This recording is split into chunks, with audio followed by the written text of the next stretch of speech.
Feminism does to you, what it does, it basically says to women that they're wonderful but oppressed. Content over everything! So therefore, because you're oppressed, you're not responsible for any of your actions. And it says to men is that you're supposed to be powerful and rich, even though you're not. But you don't deserve anything. Which means that rather than shining as brightly as you can, you look around and you say, well, am I shining so brilliantly that I'm putting women in the shade? Which is a terrible thing to do. First of all, it's a loss of a great deal of male talent, and it's also extremely patronising to women. I think that men should shine as brightly as they can, and women should shine as brightly as they can. And let's not be so arrogant the way feminism wishes us to believe that we're naturally going to blind everybody, the women, with our brilliance. No, they might learn something from us and we might learn something from them. But whatever you do, don't be less than you're capable of being. And don't believe, as the feminists say, that you cannot make it as a woman without state sponsorship. The deal that feminism gives women is a devil's bargain. Okay? The world is full of nasty, nasty right-wing chauvinist men like me, but we are going to protect you from these men by taking away your free speech, taking away everyone's free speech, but that includes you. Because your feminine ears are so delicate that if you hear an anti-feminist opinion, you are likely to suffer from post-traumatic stress disorder. But we will protect you by destroying everybody's free speech, so you get lectured by politically correct authority from being a little schoolgirl or a schoolboy, and then you graduate and you see the BBC who indoctrinates you with the same rubbish, and then you read the same thing in the newspapers, and you discover, to nobody's very great shock, that it actually becomes illegal to disagree with these received opinions. We are becoming a very sheep-like and obedient and conformist nation. There was a time when Britain was famous for its eccentrics. But we don't see eccentrics now because most of the eccentrics are actually in prison, because you can always repackage eccentricity as being oppression. And so everybody's become very conformist, and by coincidence or by not, when Britain was a nation of eccentrics, we ruled 1/3 of the world. And now we find ourselves in a position that we have to actually go to Brussels and beg for the right to run our own country. I can't imagine any previous generation being so bovine or obedient as that, and possibly because we have lost our national love of individuality and individual freedom. I say to you that there is actually, at the moment at least, very, very little stopping you from being yourself. If you go on Twitter and express the opinions that I'm expressing, it is entirely possible that you may be contacted by the police and told not to do so. But in this country, and it's not even actually the law. What the law states basically is that we have protected persons and non-protected persons. Basically, the only real non-protected persons are white heterosexual men. You're a woman, so therefore if I criticise you, it's actually hate speech. Not necessarily you, or even disagree with you. It could be called hate speech.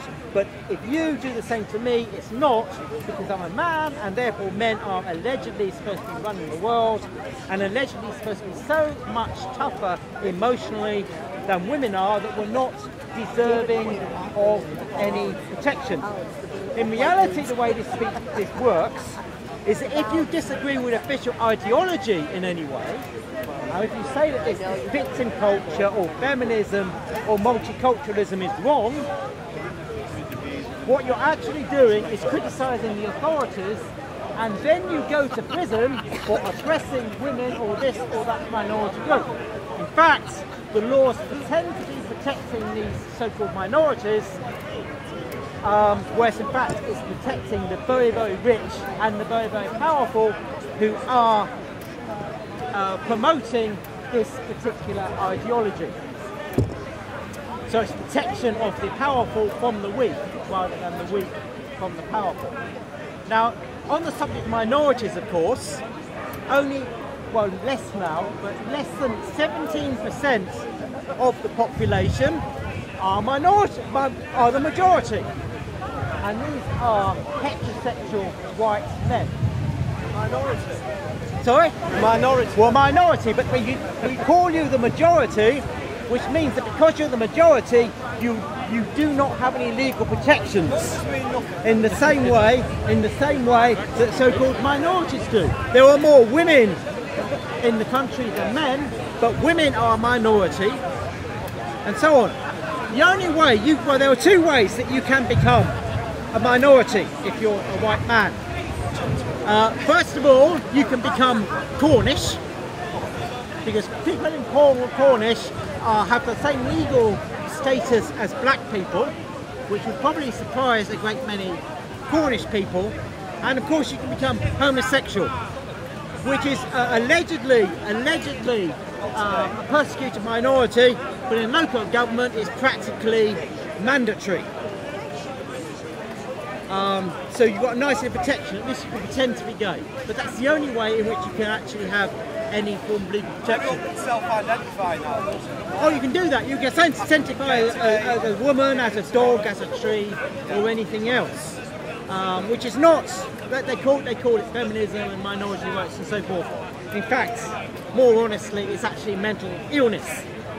In Canada, that sentence itself will land you at the very least 8 months in prison, simply saying that thing, type C16, which is what Jordan Peterson was so opposed to. But it's getting this way now. We've got to the point. Actually, you could argue that that's actually oppressive to a minority, and that would be arguably illegal in this country. But we come to the point now that even these draconian laws are not enough for the police, and the police are asking people to report non-hate speech crimes. In other words, something that isn't even under these very, very restrictive rules, hate speech crime, you still report it anyway, even though it's not a crime. So we must be taking up the time of the police with things which are not illegal, and not even close to something that should be illegal, so that they don't have any time to actually deal with terrorists or any real crimes. So, I'll tell you, one reason we have this is partly politically motivated sort of anti-British, anti-white men thing. But it's also laziness, to be honest. Because if you're a copper, it's a bloody sight easier to harass somebody for telling the truth in a tweet than it is to deal with somebody who may well be a terrorist. You need far less courage to attack someone like that, who's probably a very, very mild-mannered person who accidentally told too much truth in a social media post. Got to get rid of Sadiq Khan. Yes, we do. Riza, mate, useless. The whole freaking government is a mess. Somehow leaders get the power, and they're not even bloody leaders. They're cowards. Yes. So where do we get the people? Well, I tell you what we need to do. We need to stop apologising, stop feeling ashamed, because we British people educate people need to know this. But first, it has to start with us. It can't start with anybody else, because it's not going to start with anybody else. What we have to do is we have to stop apologising for our existence. The problem is people are too comfortable. They don't want any trouble. I've got my job and my house. Well, what we suffer, I think what we suffer from in this country is an exaggerated form of politeness, which is what political correctness is. The idea you don't want to offend or upset anybody else. So you have the person who is most willing to be offended and upset all the time ends up dominating what can and cannot be said. So we need to stop apologising for our existence. There's a group it's very, very small in this country, but bigger in the States, called the Proud Boys, who have some bizarre beliefs. For instance, they don't masturbate, and they have an initiation ceremony which involves listing 5 breakfast cereals while somebody's hitting them, which all seems rather bizarre, but I'm not their demographic, it's mostly younger men. But they do have a very, very wise saying, and it goes like this. I am a proud Western chauvinist, and I refuse to apologise for creating the modern world. If you say that to yourself each morning and each night, then sooner or later you're going to stop this dreadful, dreadful cringe that we're all party to some extent. And next time someone starts having a go at this country, or men, or white people, you'll give them back exactly what they give you. And that is where the revolution begins, with the individual, I'll be with you, with the individual standing up for themselves. And by the way, that also includes everybody else who currently has the right to say these things anyway. I'm not saying that other people should shut up. But anyway, political correctness has become a kind of fascism through the back door. yes. And I think they're using political correctness to clamp down on free speech and anybody who disagrees with it. Yes. I think that's happened a lot. So, for example, you see that on Facebook and YouTube, people like Alex Jones have been completely deleted, or anybody on the left or on the right is not allowed. Even somebody like what's his name, Chomsky, he's not allowed to speak. He's not allowed in universities. You never ever hear him on mainstream TV because he criticizes Israel. And they've deliberately configured anti-Semitism with anti-Zionism. Say that if you're anti-Israel, then you're also anti-Jewish. And the population of 40s. So you can't be anti-Israel without being anti-Jewish. But they've linked the two in order to clamp down on any criticism of Israel. Anything that's outside the mainstream, they use that to form a new faction. Yeah, you make a very interesting point. The conflating of language is very important part of it. They do that with Zionism, that's true, but they also do it with feminism. If you're anti-feminism, which is a very definite ideology, then you must be anti-woman. So therefore you need to shut up because you're anti-woman and you're supposedly going to do something bad to women. In fact, if you were here when I was talking at the beginning, I'm not anti-woman at all. I believe that women are people basically. That's the sort of it. I believe that disabled people should be given special help because, being in a wheelchair is disablement, but being a woman is not a disability. Women do not need to be treated like children or given dumbed down versions of everything we're given, because there's no way to earn self-respect if you're given everything without effort. And it's because I respect women that I don't believe we should treat them as a special victim, half child, half adult class.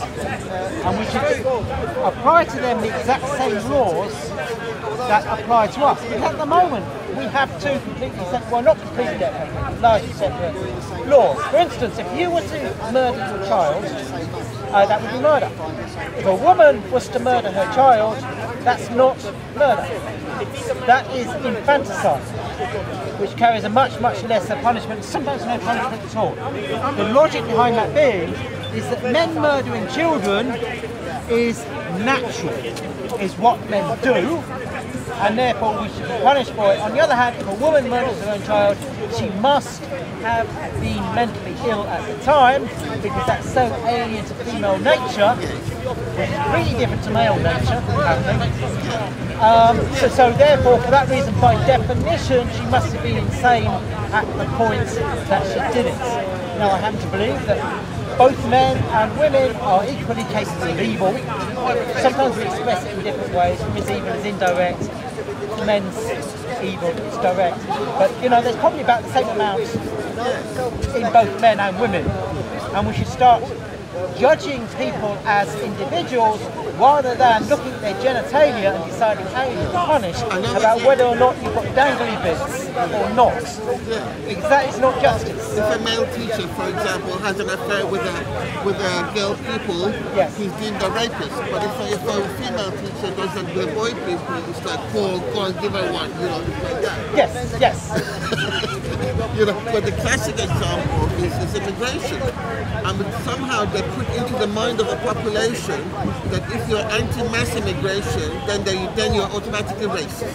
And the left has bought this wholesale, and so if you think, for example, that this country is overcrowded and because the services cannot cope and the NHS cannot cope, and like having 400,000 people added to the population every year is not a good idea, then you're branded a racist.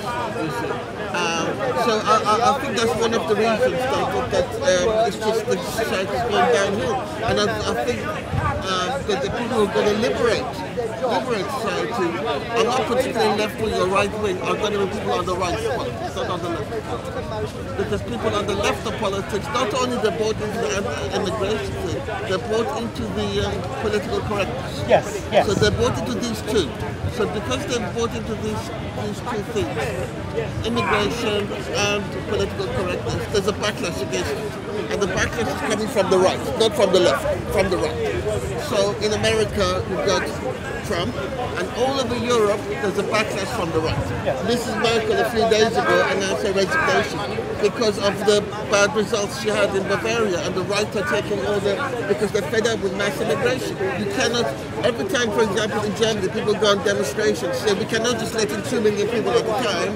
They're branded the far right, But they're not far right. They're just people who say we cannot cope with this mass immigration. It's changing the face of society. I'm not saying this is certainly a good thing or a bad thing, but there has to be a debate. Can the country cope with mass immigration? I mean, the health service is breaking down, education system is breaking down. Can we cope with it? I'm an immigrant myself. I don't have anything against other immigrants, but it's a matter of we need to have a debate about whether or not we can cope. Society itself can cope. One thing I find very interesting about the whole thing is that the left, I mean, traditionally the left has been associated with the working class and so forth. What we see now is it's become a sort of cabal of billionaires. It's not just Soros, it's lots of these guys around. Soros is just the most open about it.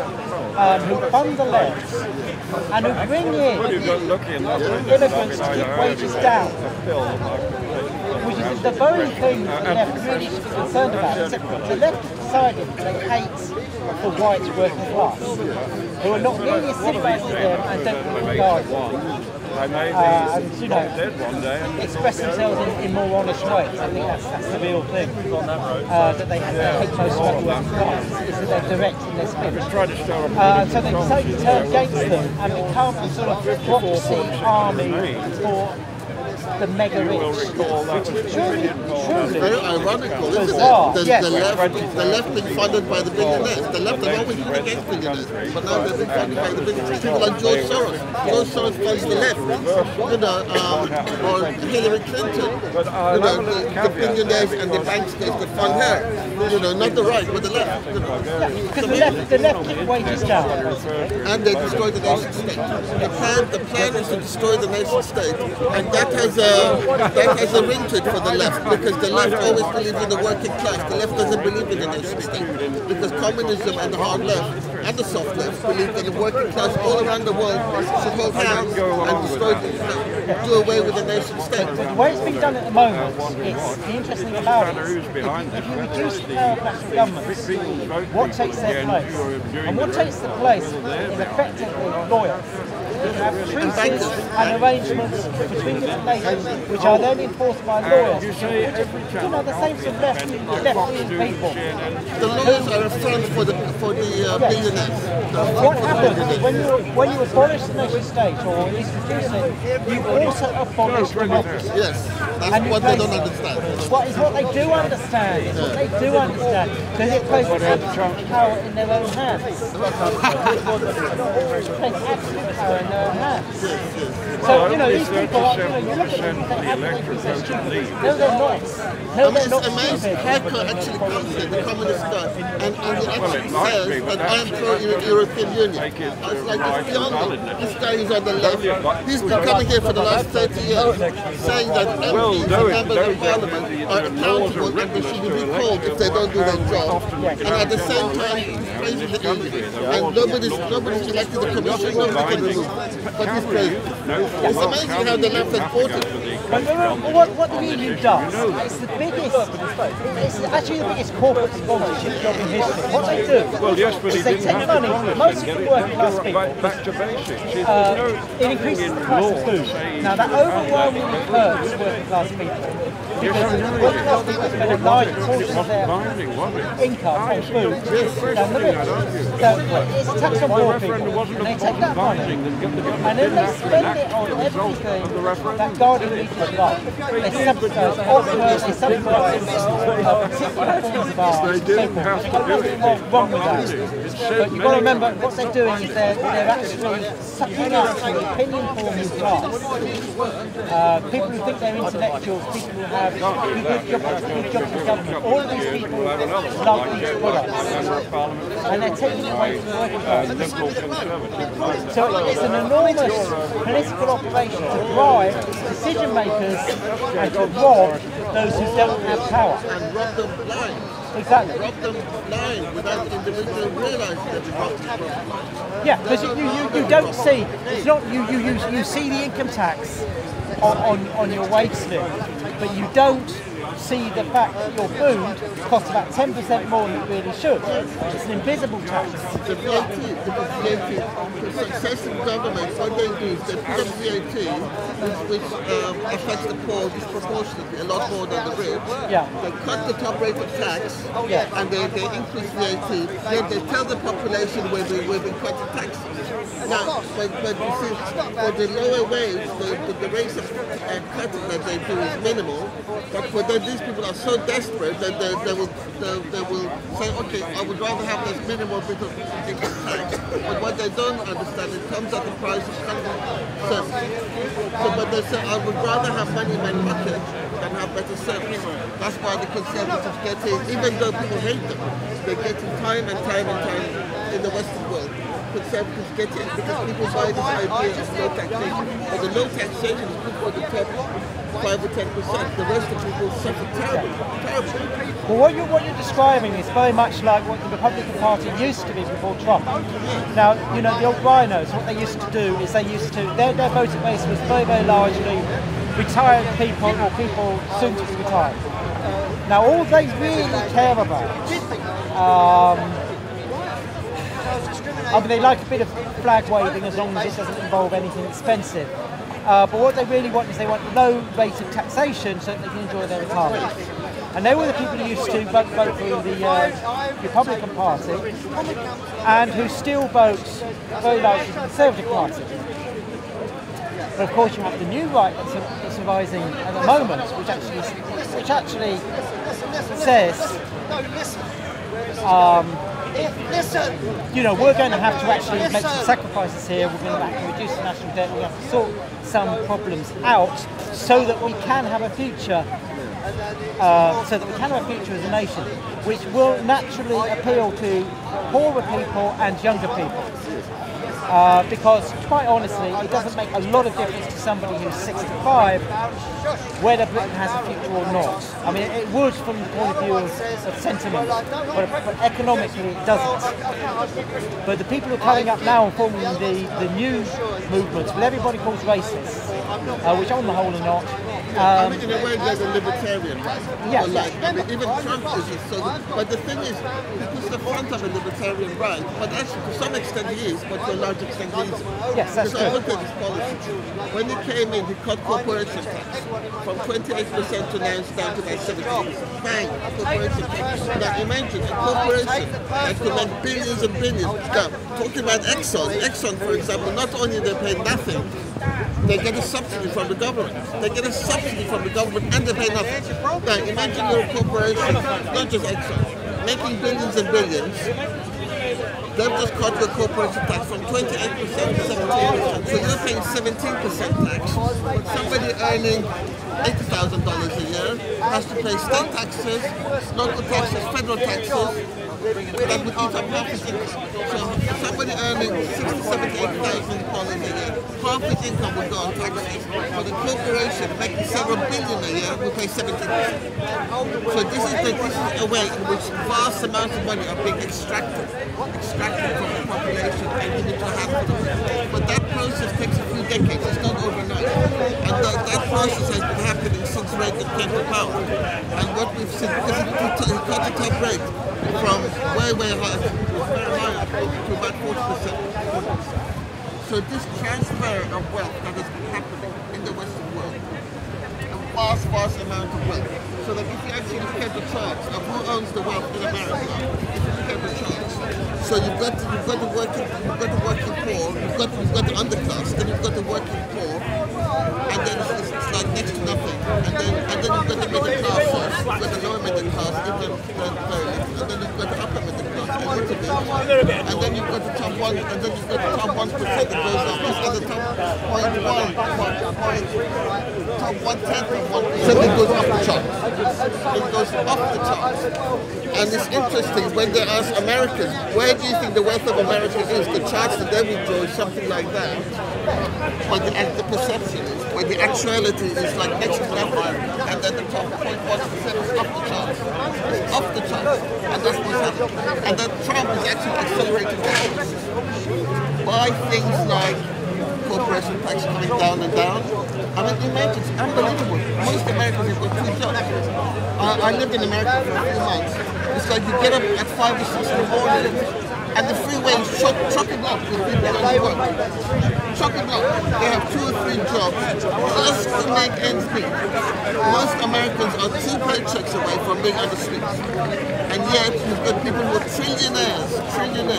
Since the crash in 2008, the numbers of you've got the number of poor people across the world has been going up and up and up, and homelessness in America has been going up and up, and in Britain has been 4 times higher, up and up and up.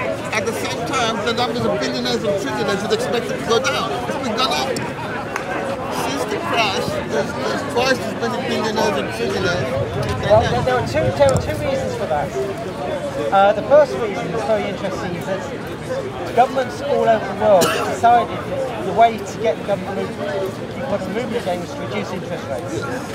Now, strange enough, the people who borrow most money are billionaires, because and they can get money at 0%. Yeah, well, in real terms, when you include inflation, they actually get money as a negative interest rate.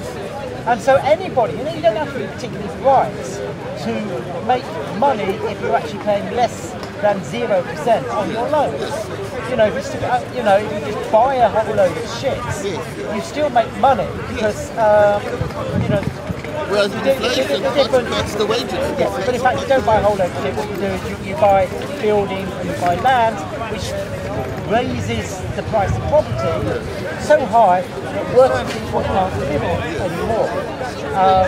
And the other reason, by the way, is, the inequality is increasing. See, the increasing amount of globalization means that you can't tax the super rich because they're too mobile. You tax them, they'll move. And so you can either have a little bit of money or you can have nothing at all. And so you decide to have a little bit of money. And I think that's going to get worse. Oh, yeah. Because because they can pick and choose between nations.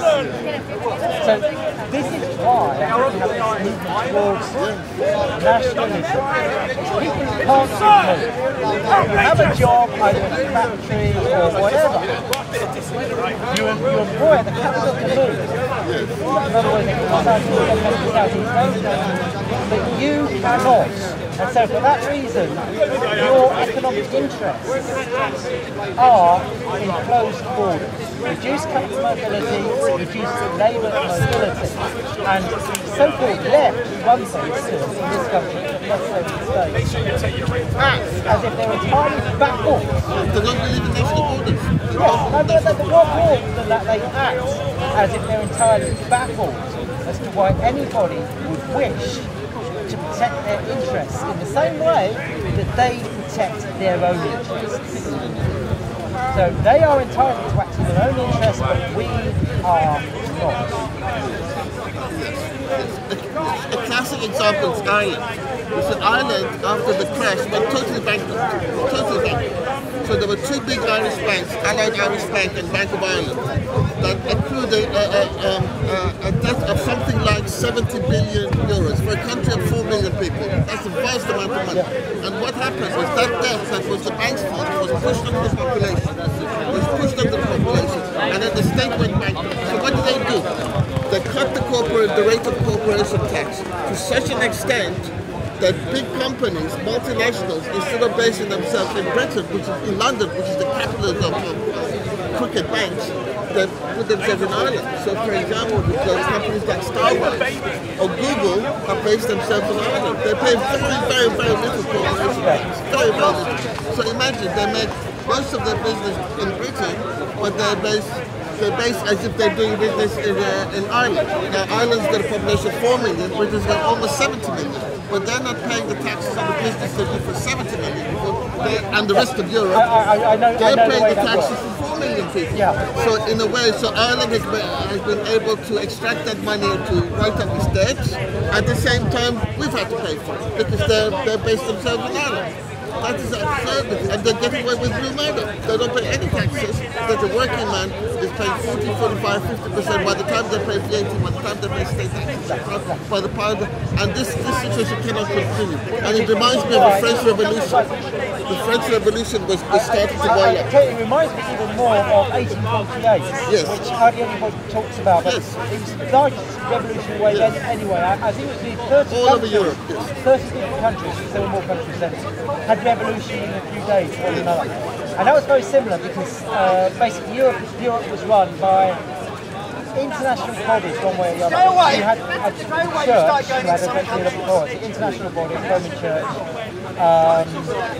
and you had royal families who were all intermarried, and therefore also another international body. So what they did is they basically lived their merry way and did very well. But if you were a worker, obviously, you got nothing. And, you know, they regarded that as freedom, because they could travel from one country to another, so they even more freely in the European Union at the moment. If you had money, you could travel, no problem at all.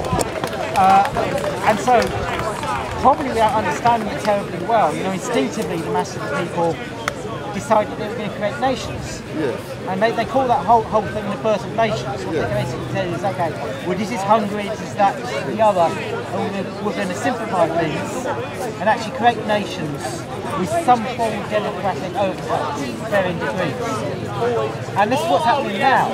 Basically, the nation is being eroded, they still exist, but less and less powerful. And when somebody votes for Brexit, or Trump, or anybody else, all they're saying is, let's have a nation again, and let's be in control of it. Yes, but the tragedy with 1848 was that afterwards, the idea of the nation state, actually the pendulum swung too late to the other side. Because usually history is like a pendulum, and society is like a pendulum. It goes to the left, then people get fed up, then it stops, then it goes to the right. Then people get fed up, then it goes to the left. Then it goes like a grandfather's clock. And then what happened? Nationalism went the other way. So in Germany, then you had the revival of German militarism, which ended up in the 1870 war against France, and German nationalism, and all these ideas of the nation state led to the First World War. And I think one of the reasons for the First World War, we come to the 100th anniversary, were extremely complex. But one of the reasons was the ruling class were actually, just before the war, were in a lot of trouble. This is what a lot of professors don't talk about. So for example, Russia, Russia was on the verge of revolution. There was a revolution in 1905, but it was on the verge of revolution. Britain was on the verge of revolution. When are you talking about? Just before 1914. In Britain, there was demonstrations. There were mass demonstrations. Germany was on the point of revolution. It could have gone left or it could have gone right. They had a revolution which failed. Yes. So what the ruling class thought, especially the Tsar, what the ruling class thought was use nationalism as a force, because whenever there's a war, then the people immediately become very popular. They could go from being extremely unpopular to being extremely popular. So because the Romanov family was extremely unpopular, he thought, let's have a short war against Germany. I would be popular. A bit like the Malvinas and the Argentinian junta, a little bit like that.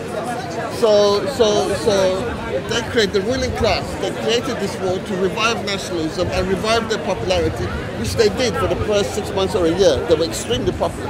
But then the war went on and on because it was a mechanized war. It was the first mechanized war and the first war after the Industrial Revolution. So it was an industrial war. So the killing was on an industrial scale. I don't think they realized how bad the killing was going to be. And so my point is, when the pendulum swings to the right, there's all sorts of dangers. There's good things about the nation states, there's fantastic things about nation states, but there's a lot of dangers. Just like there's a lot of dangers to the left, like what we've seen, globalization, destruction of democracy, people taking over things, mass immigration. There's lots of dangers with the hard right. Nationalism, racism, violence, war, all this. Because if you believe in a nation state and you think inclusiveness, otherness, then that increases the chances of war as well. So there's dangers to both things. But it depends how far the pendulum has gone. The pendulum is not going so far to the left, now there's a backlash. Now there's all sorts of dangers about the backlash. The backlash is going right to the right. So in Austria we've seen the far right, in Holland we've seen far right parties, all over Europe, in Sweden, in Norway, in Germany you've got the far right. There's all sorts of dangers to that. There is a difference though. Is that now we have the universal franchise. Now, I can't, on the top of my head, think of any two democratically elected countries which have ever gone to war with one another. They might well exist, but I can't think of one at the top of my head. Well, you could say there were elements of democracy in both France, Britain and Germany in the First World War. Democracy. I'm talking about, you see, the problem is, totally democratic. If you have the rich people who never go anywhere near battlefields, voting about whether or not we should have a war, then it doesn't affect them terribly much. I'm not sure about that. You have a country where either you're going to have to go and fight the war or your sons will, then you're probably far less belligerent. And so therefore, let's just hope that this time around, that same... Do you mean two democracies or maybe one democracy in other countries? So like Britain, for example, is supposed to be a democracy, but Britain was involved in all sorts of imperial wars, even when it was democratic. But not with other democratic countries. Think of one. There might well be one, if so, correct me, but I can't think of it. 1812, the Britain against America. Okay. 1812. Okay, but that one's easy. Okay. So how many people voted in Britain? Not very many. You had a few aristocrats, probably a few thousand. America, yeah, I mean they had democratic instincts. I don't know whether they had an election by that point. India against Pakistan, Pakistan is the element. I mean, they have elections in Pakistan, they have elections in India. They were on the verge of nuclear war. Before they had the war? Well, in 1998, No, before the war. Did they have elections before? No, they didn't exist before the war. So anyway, yeah, but in 1998... So we still haven't found our exception. And 1970, they fought against Pakistan and India over Bangladesh. Both democratic countries, they fought over Bangladesh. Okay, I don't know. If that's the case, then I guess we found our exception. But it's certainly very, very rare. Very rare, yeah. Tremendously rare. And let's just hope it saves us this time. Yeah. Yeah. But the thing is, even with democracy, you see the people in power tell porkies. You see, like we had that with the Iraq War. Even against other democracies, they tell. I mean, classic case going back to the First World War. Germany was democratic, as was Britain. Yet the British were saying Germans were telling all sorts of porkies about Germans killing babies and all sorts of. No, hang on a minute. If we go back to the original point, it's not just having a few people having a vote. That's what you need in order to have this event. You must have a situation by which the people who are going to die in a war are the ones that have a vote. If you're Lord and Lady Muck, and you're never going to see a battlefield, well, I don't know then about it doesn't that. have the same effects. I don't know about that. Americans got universal voting, yes. After the Iraq War, even just before the Iraq War, even though Saddam Hussein was not involved in 9/11, 80 to 90% of Americans believed that he was behind 9/11, and they voted for the war. I'm just trying to put a simple point. Iraq was not a democratic nation. No, not Iraq, but American people wanted to go to war with them. Two. Okay. Yes, you're right. I'm talking about nations where the people who die in wars also vote about whether or not to have the war. Yes. And we're trying to find out whether that prevents war. I think it does, pretty much. Of course. It's a white working class. Okay. What you want a society where the people who die are also the people who vote as to whether or not to have a war. I've got one. I want them to serve. If the leaders say they want a war, I want them to put on a uniform and serve. You serve. You don't want a situation where one class gets the benefits and the other gets the Okay, I'll find an example. Armenia against Azerbaijan, 1989-90. And Armenia is both democratic, both fought over Nagorno-Karabakh because they believed that it belonged to them. Both countries democratic, they went to war. But they actually had elections? Yes, they had elections. So are you arguing for nationalism? No. The gentleman was saying, are there examples if these two democratic countries can go to war against each other? Because most wars is one democratic against non-democratic or two non-democratic. I think not in modern history. In modern democracy. Okay, so that was just okay, I mean, I don't know the situation. I suspect they were pretty good. I mean, that would be immediately after the collapse of the Soviet Union. It was round about the same time, 1988. I would not imagine. I mean, you might technically have a democracy there, but I doubt very much. It looked very much like democracy in reality. I don't know though. I suspect. It certainly wasn't mature. I think when it comes to territorial disputes, not necessarily other things. A territorial dispute, like the Malvinas. That's a good example. No, sorry, they were a fascist tyranny in Argentina. Yeah, sure. But even now, and you've got to remember who started it. It's nearly always the non-democratic country that started. Yes. But all the territorial disputes is possible. Okay, we still have the same territorial disputes. We have Spain and Britain slightly dodgy democracy over there, but democracy nevertheless. And we've managed somehow or other not to have any wars since. Yes, you're right. So anyway, I'm just saying, we're just talking about the revival of the nation state with that. We're comparing this with 1848, when the nation state were more or less in Europe invented. But do you agree about the writing of Karl Marx's horrible document? Yes, he was to everything, but he gets everything wrong. That's the far right and the far whether or not this would result in war. I mean, I'm hoping. I think the world requires a strong movement towards nationalism. That's my view. I'm a nationalist. And after all, I mean, if he was a nationalist of whatever country he was in, and he genuinely wants best for his country, and I genuinely want best for my country, the last thing we want is a war. But I don't believe in world brotherhood. I don't believe in the liberal ideas of democracy. No, I don't believe in such liberal. I think people of different cultures and races should organise themselves appropriately. I think the nation state is the best way to organise it. Yeah, isn't it interesting? I find this interesting. That what the people who are trying to scare us about Brexit always say is, oh well, think about war in Europe, think about Adolf Hitler, think about this, that, the other. But actually, the interesting thing is, Adolf Hitler was somebody who did not respect country's sovereignty. He was not a nationalist at all. He was an autocratic imperialist. He cared about the German people, but in a very strange way. He cared about Aryans rather than Germans, so that's everything. But the point is, what you had with this example they're always bringing out and trying to scare us with, is we have an example, a supreme example of somebody who did not respect nations, did not respect other countries' sovereignty. So in other words, Adolf Hitler was actually close to the European Union is to any nationalist in Britain. So really, if anybody has the right to wave around that shroud, it's us. This is what happens when you don't respect individual countries' sovereignty. You get world war. Well, learn from that, you stupid fuckers.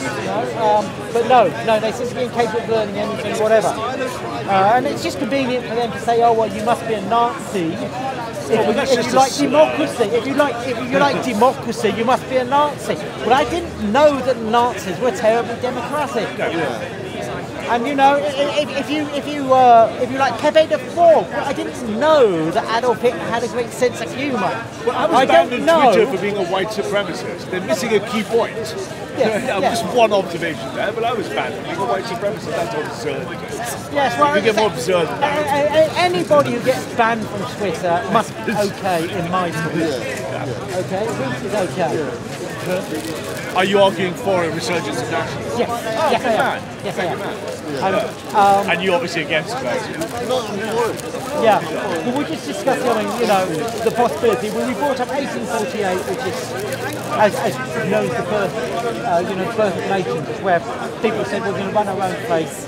Well, my wife is German, and she's a product of that liberal thing that she's scared that because she's for Remain, whereas I'm clearly not.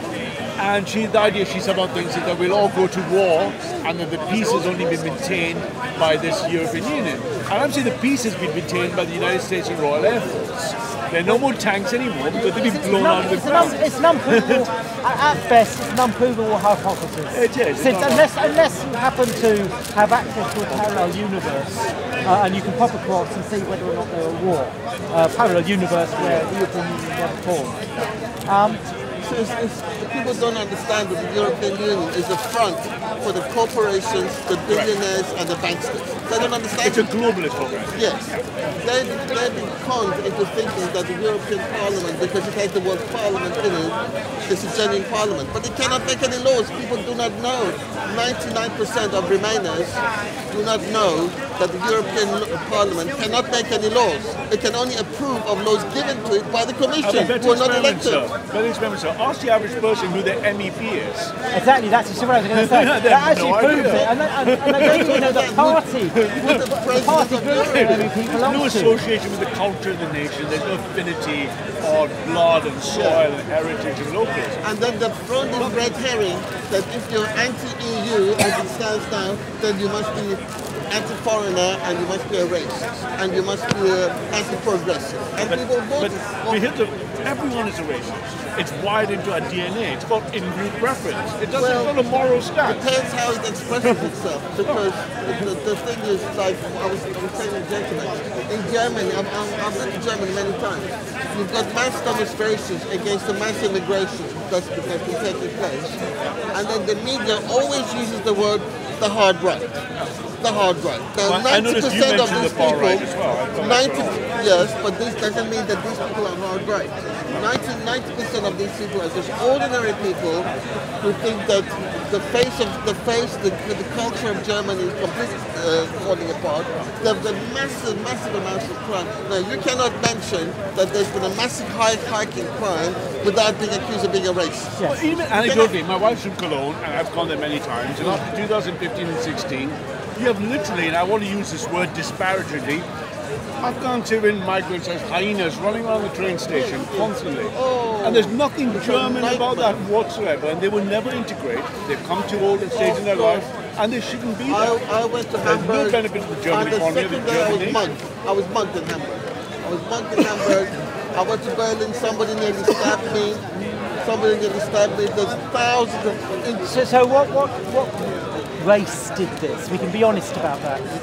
What nationality? Well, the guy who nearly stabbed me was a black guy, and the guy who robbed me was from South America. But we get in Hamburg Station and near the Hauptbahnhof, every day, you get thousands of people pouring in. and nobody knows who these people are. Nobody knows where they're from because there's open borders across Europe. Open borders. Yes. So if you get, say, for example, 30,000 people coming to Lampedusa in Italy, and then the Italians sort of open the doors and they go. What they do is they can get a coach ticket from Italy to end up in Hamburg or Berlin, pay maybe $20, $30, and then bang, every single they haven't got a place to live. Thousands of people live on the street. There's beggars, there's muggers, every single. This is near the Hoppenhof. Because it's a huge city. And you know the problem is deep down, it's not racism or something. So I'm half Indian and half English. And I'm here, I'm born here and I live here. But I have my allegiance to England, which is an allegiance to the land of the English. Yeah. If I don't respect and love England and the English, I shouldn't be here. I should be evicted. Not only that. Because these people come here have no allegiance, no cultural affection or love for the people of the land. And we don't know who these people are. We don't know who these people are. I'm a racist. Are they murderers? Are they rapists? Would you open your door to a murderer and rapist? But even if they weren't racist or rapists, for example, I was at the cenotaph today to pay my respects, and I noticed the absolute lack of diversity. Where was the diversity? Where were the people who come here to enjoy the benefits of the fallen? Not a single. There were some Sikhs, there were the odd sort of Chinese Hindu people, there were tourists, and there was no one else. And I look at that, I think, why aren't you honouring the people whose blood was spilled in the land that gives you what you have? Because you have no sense of allegiance. Yes. And that to me is a criteria of what nationalism is. It's even more and more. We had 2 minutes silence here. It's basically, we told everybody it's good. Everybody, almost everybody was doing silence. We just announced it, and there was every silence. But it was only people who've been Europeans anyway. Everybody else completely ignored it. Which So we had the same thing. but that's my point, and you can call that, is that a racial base, is it cultural? I don't really care what it is. That's an explanation after the fact. What I do notice is that if I had 10% or 5% of people like that, okay. If I have 20 or 30% of it, you're leading to a civil war. Let's forget that. Right, let's stop the close the door. 230,000 people coming in every year. It's a chain migration. There's too many people in here. And let's figure out what makes England again, right? Or Nigeria again. I'm not against Nigeria. I want to add another point, which is a lot of people are not necessarily rapists and murderers or knife, but what happens is when they come to Germany, when they come to France, because their situation is necessarily by its very nature desperate, they don't have a place to stay, maybe they don't speak the language, they don't have family, so they're sleeping rough on the street, they're forced. Circumstance forces them to become muggers, possibly rapists, circumstance forces. No, but that's cultural integration. No, rapists, yes, but muggers and the pickpockets. In Paris or in Spain, there's an epidemic of pickpockets. Barcelona is the pickpocket capital of the whole world. If you go to Barcelona and you don't get pickpocket, you'll be lucky. In Paris, there are thousands of gypsy kids under the age of 9, 10. They get arrested because they're under the age, they let them go. So for every 100 thing that they found out, even if they're stopped by the police, they let them go. But you know what, cultural integration takes time. So my father came here, he fell in love with my mother's English, his white. We grew up in Scotland. He's one of the first Indian guys in Scotland in a small fishing village. Of course he got a lot of racism. And my mother wanted to go combat, and he said, don't you dare. I'm in someone else's land, let them take time to be scared of me, hateful and angry, and if I integrate into them, that will be the way the peace is observed. It took years, and eventually he's down the Labour Club and he's in the games. The modern immigrants come here with this false expectation that they're entitled to something that is not theirs. This is not the same as education. There comes out people come in, it's a cultural integration, if you wanted it all. And now you have people just wandering in. Germany is a case in point. They're just streaming it. And they're not really German. They wouldn't know the difference between Goethe and Goethe. Or they come here, they see resources, and they want the resources. Right? And that's just And they're more likely to vote for the EU. They're much more likely to vote. Oh, of course. If you look at, for example, the people who voted Brexit for the EU. In London, pretty much overwhelmingly people voted for the EU because the mixed the population in London is so diverse that the English are a minority in London. But in the rest of the country, you know, together they voted overwhelmingly for Brexit. In London they voted for an event. Diversity being a core word, not white. Yes, no, diverse, but also they're more likely to vote for the EU policies. England's never liked the EU. I've been here for over 20 years. When I came here, there was such resentment against the British Union. And me, that was 92, and having grown up in Germany, it was always perceived as a good thing, you know, good dynamic ideas of the EU. And I never understood when I came here in 92 why they were doing the EU. And that's partly through the media and why it's There's many elements of the you have to unravel the different elements. So even with the Brexit, even though I'm a Brexit, even with the Brexit, there are racists among there are racists. Just like the Egypt on the other side, just people both say Brexit doesn't just because they vote for Brexit doesn't necessarily go for criticize the discussion will get into both sides of what I think. And you're right about the English being more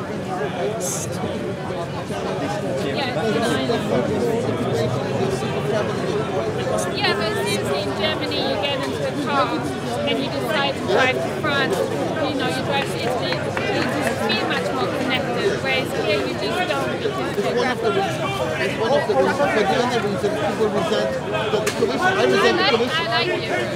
We have a different attitude to the state as well.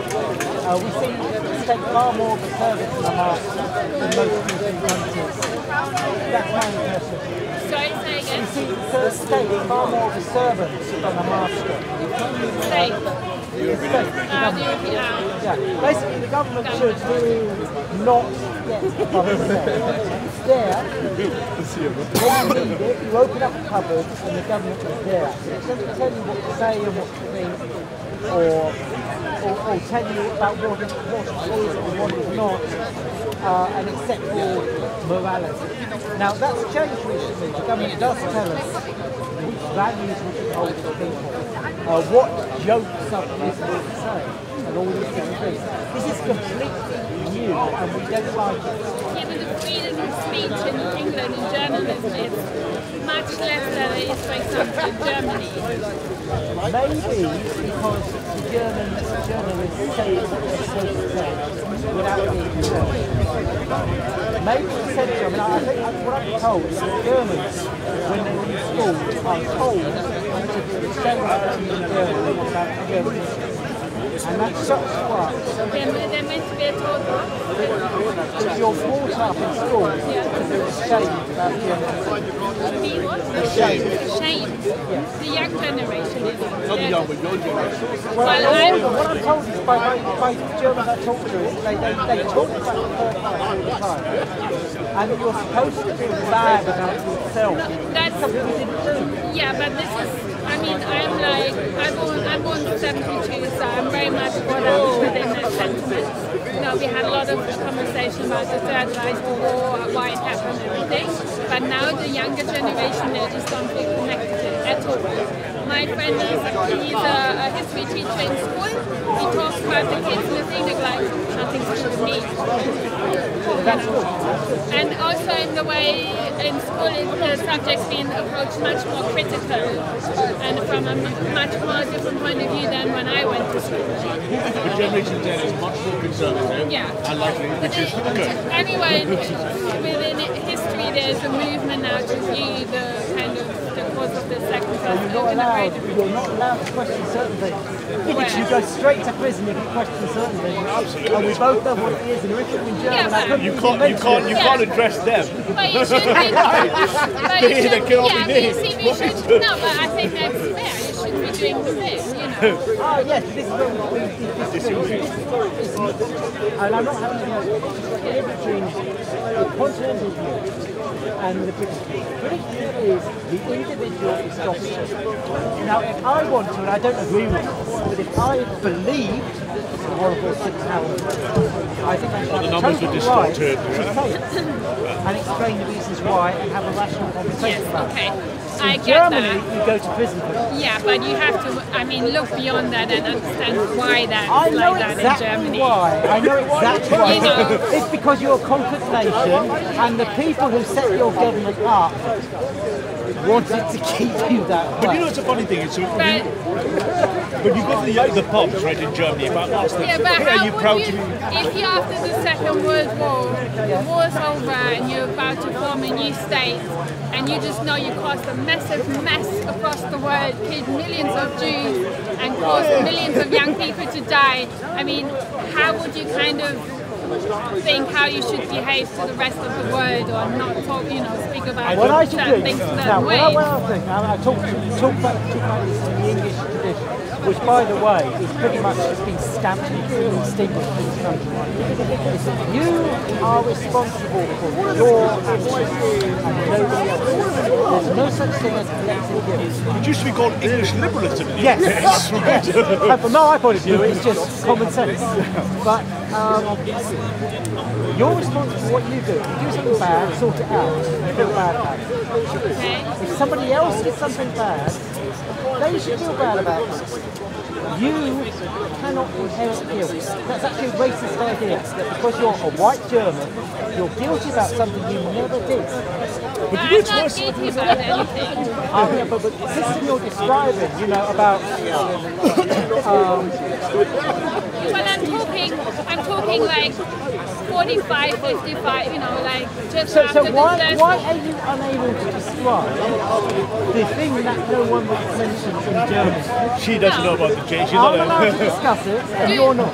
I've cracked my best joke ever in England when I was 24 years old working in a company here, and my boss came into the room out of nowhere and he said, "So, what do you think about the Holocaust?" 24 years old, I turned around and said, "I'll never have it." As a joke. As a joke. But can I add a point to yourself? So And when I he was like, no, the Holocaust, and I said, yeah, never happened. But two things to say. When I go to Germany with her, and I talk to the young ones, I talk to the fathers, and I say, what do you think about Germany today? And are you proud and do you admire your nation? And there's an immediate, they've been brainwashed and thinking, no, Germany's bad. But I'm like, what about Hitler, Heidegger, Wagner, 50 time, No. All German tradition was erased after the war. So they destroyed nationalism about all the great things Germany has given the world just because of what it did. Yes. The new generation don't have that same connection. And tell you about the two women. So when we went to her village, these two women went there and I said, we just met them by the train station. I said, hey, Germany for the Germans. I said, vote AFD, Germany for the Germans. One of them lost it. She's like, how dare you say that? No, everyone is welcome here. Yeah, refugees are welcome. And the other one was kind of smirking, looking at me, going, yeah, of course. But she wasn't allowed to speak. But she was not allowed to say the idea that Germany could be German, the Germans is the But you do get the older generation, yeah, but I mean, they've never liked the refugees, over the last 40 years, grown people. No, but the gentleman's right. The English, if you look at the genetic record, the English of all the indices, particularly the Anglo-Saxon gene pool, have the most fierce independence of our pools. The Brits are very independent, hence the source of individualism. We become so conformist. Well, that's a temporary thing. Are you the most CCTV nation in the world? You're the most CCTV nation in the world. We're the most what? CCTV nation in the world. So? Yeah, you say you're someone in person, and I can just trace where you left this morning and where you're going after this. Yeah, well, if you've got an iPhone, they know where you are every minute of every day. Okay. Exactly where you are. But it's still It's not CCTVs that make a dictatorship. The first thing that makes a dictatorship is when people are afraid to say something. Self-censoring. And then only much later, when you need to see cameras to make sure that nobody's saying that. Yeah. The main danger is in our own mess. I agree with that, but I don't think that So I have a t-shirt, which I went to the Tommy Robinson I printed, it said Rivers of Blood. Now that triggered all sorts of nausea on the streets in the city except for people who protest. But I couldn't dare wear a t-shirt that said Packies for free speech, even if it was self-deprecating. That would be no-no. there would be social scorn on the idea that I could print something. 50 years ago, it was unthinkable that you couldn't wear something as absurd as it says.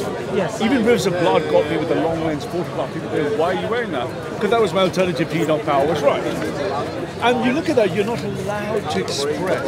And that is the suppression of national culture in the case of Britain. It's most proud tradition, right? It's self-defeating. And it took me a long time to get to the point at which I could actually have an honest conversation about these issues without finding myself unable to say things. And it's amazing being not white, the amount of things I can do and argue for white advocacy is stunning. Yes. And I look at that and I think that's absurd. That why am I championing white advocacy in England? Isn't that absurd? I'm doing it because I care. You're the only people who can. No, but I do it because I care. But then I want to motivate everyone else to do so too. And you can see that the young ones are quite like, oh gosh, oh you can, I can too. Yes. The rest are looking like, good Lord, did he just say that? I'm like, well, I shouldn't be the one saying it, right? Should I be the one saying it? Think about it, right? I shouldn't have to even say it. It shouldn't need to be said. But I think to be honest, I totally agree with you, but I don't think that British people are the most exemplary people of saying what they think. No, I didn't say that. I think, what I am at the moment, actually I'm quite ashamed of the fact that we, who have traditionally been defenders of freedom, have become a bunch of sheep. And we follow these political rules, and we allow ourselves to be censored and people to go to prison for nothing. But even on a one-on-one, you know, politics aside, fighting spirit. That's the you have to be very careful how. That's good, you're becoming a nationalist. Yeah, she's the spirit is rising there. Nationalism. The substitute I'm just saying, you know, the fact that you believe you can't always say what you think. I've struggled with this in this country for a long time because English people, they don't say what they think, ever. No, but that's different. That's the English are very good at not being direct. I think you mean frankness. Yes. The Germans are very frank. They have no air. always say what they think, so that starts but that's a different culture. But that's cultural. So the Germans will say, that's what I just said. They're not exemplary of saying what they think. Yeah, but I think that's more cultural. And that's different from being self-censoring and not being allowed to say what you think. Yeah, but I think if you can't say what you think in a kind of direct fashion, in a kind of low-key environment, how are you meant to get up on there and say what you think if you can't say? Well, this gentleman is up on the 2-step ladder. I mean, I'm not meaning you. Have you been to Germany? Yeah, I have. I liked it a lot. But that's it's a great country. Refugees. Yeah. And I walked around and I just thought, this is fantastic. This is what I'd like England to be. So when was this? Sorry? When was this was in the early 1980s. Okay. I liked it a lot. They're good people. Yes, good people. I was very impressed by the women. High trust society. Yes, because they would actually talk to you. You see, the thing is, in London, on the whole, women don't want to talk to me because I don't have money and sort of. In Germany, I felt beautifully egalitarian. I was just this interesting guy because I came from England, and they were prepared to look at me, even though these women were beautiful. Far too beautiful to talk to me in London. They would talk to me in Germany because so many other women were beautiful, and they didn't think that they were that special, simply because all the women were beautiful. Why are you smiling? Because you know it's true. You know that Germans are better looking on average. Absolutely.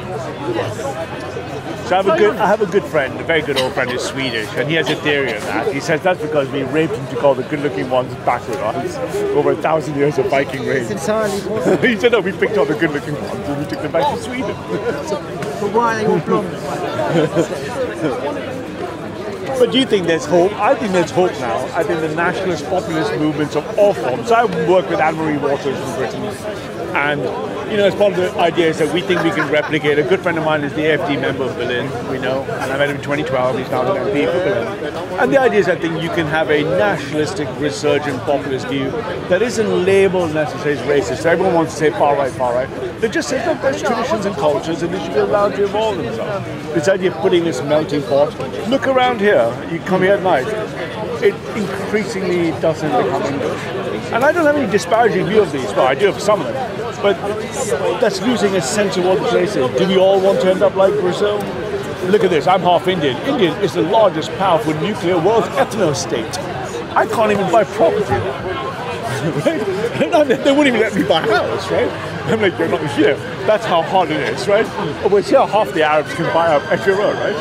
Yeah. So the idea is that okay? I think that's wrong. And I think it's a moral duty to resist it by any means necessary. I mean, if Britain is eradicated or erased or whatever, the world would be poorer. Much poorer. Much poorer. And that's not... So we're not even entirely selfish when we demand the right to continue to exist. The right to exist and the right to, I don't want to say, I don't want to make it about the 14 words, for example, but you can imagine the 14 words for everyone. Like the 14 words, I want the Chinese to do great, ideally in China. Right? If I want to go to China, I'll go to China. And I want this place to remain English. A small amount of immigration is good. I think it's very healthy. But that must be top 5%, 10%. It must be subservient, and I want to use that word strongly. It must be subservient or at least deferential to the host culture. And that should be sacrosanct. Why have you come here if you don't like it? If you want to make this Mogadishu, if you want to defecate on the street, go to Mogadishu, because that's what you do there. I've had words because people might chuck something in the road. I'm like, what are you doing? And this guy over here, one of these characters from the Religion of Peace, he just came out, was doing one of his little things, and then just threw his can down. And you looked at me like, he said, someone else should figure it out for me. Now, in the modern culture, 20 years ago, I would have just cuffed him. I would have gone, all right, you're going to pick it up, but you can't do that nowadays, right? And I looked at that episode and I thought, but you don't care about the land, do you? You don't care about this music. You don't care about the culture around it. And therefore, you should not be here. I'm quite harsh about it. I think you should just, there you go, sir.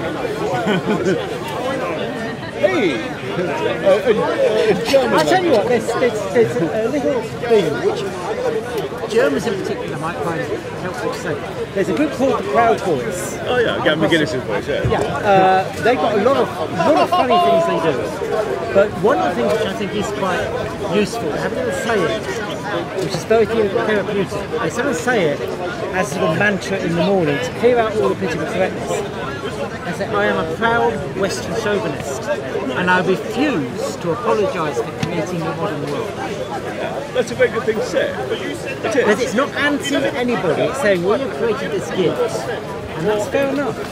Democracy, treating women as human beings, science, all of these things. You're welcome to this gift, but I am not. But they don't see the gift. So we walked by the RA the other day, and the 4 greatest pillars that came out of the Enlightenment coming from England. Outside the RA, there's a statue of Adam Smith. Yes. But people walk by going, shopping bags in hands. No, all that stuff that came after those great Englishmen, and they were great Englishmen. Yeah, and it's okay to say they were great Englishmen. There's Locke over there, there's Adam Smith over there. They're like, T.K. Smith. And you think, if you say that, you're considered racist, patriotic, non-inclusive. There's no... But they're different things, that's the point. No, but being a Western chauvinist, you're saying you have these values, which actually, if we're to be honest with us, we all believe. I mean, you believe that you have the right to vote, presumably. Even if you're very tolerant of people who don't, you still believe that you're an individual human being apart from your husband. And these are Western values, so let's just say these are bloody good values, and let's keep them. You don't have to put anybody else down in order to believe it.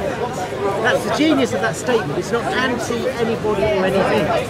It's just saying, let's realise what we have. Though we might slightly diverge our thoughts, I do believe we want to go back to something that was more hierarchical and colonial, but at least let's settle with the fact that we can accept this kind of thing should be equal. Yeah. Oh, you called you're shivering now. Did you go to the cenotaph? Were you down in White Hall? No, I didn't. No, we were here, and it's interesting the number of people have really picked up. I don't know if a lot of people came to the cenotaph or not. You notice the atmosphere of this place has changed completely. I think recently it used to be very lefty, and now it's totally right. And I have trouble arguing with people because people keep on agreeing with me. But first time it started happening, I started doing all this and stuff. Content over everything from your Man, say it straight. Man, don't listen to BBC. Man, don't listen to ITV. My name is Victoria Murphy. I'm a travelling showman of the fun fairs. This is my grandfather with his two oldest sons, Charles Henry Murphy, Thomas Murphy. This is my adopted uncle, Thomas Shepherd. I should think of the Lord above is my shepherd, shouldn't I? Right. Are you ready? Can I carry on? Right. Come here. This is my